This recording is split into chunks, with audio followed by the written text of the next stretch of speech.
Hi, it's me again with Corel Tips and Tricks.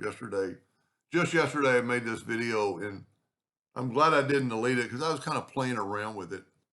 And maybe another way to do it.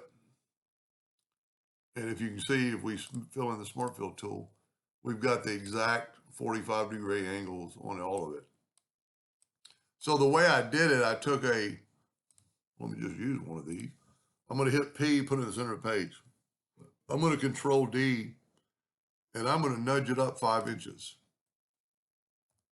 I could move it, but why not just nudge it? Now, Control D,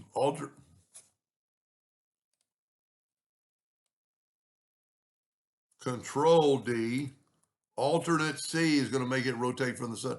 It's already at a 45-degree angle, so I'm going to turn it to 0. And then Control D all the way around. And if we take out this original block, we have that shape. And it's more equal now. I was kind of looking the way I did this one.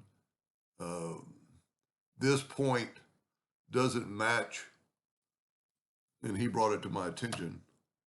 That point doesn't match up. Well, let's just do this. I love the parallel dimension tool. So 4.5 inches. I need to make a 4.5 inch ellipse. Lock my ratio, 4.5. Let's take away the dimension.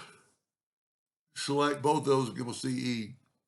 And you can see these points don't touch the circle. If we do it this way, of course, it's a different size probably. You can see that, I hope this makes sense. If we take a parallel dimension tool and go from there to there, we have a 5 inch circle. So let's just take our circle and make it 5 and shift select that and go EC. See, that is hitting all the corners. So this was good. All the angles are at 90 degrees, but now I think what he's doing is going to help him a lot. It might not ever help you ever, but every little bit of information you can learn about drawing, you're better off. Anyway, hope that helped. Thank you for watching.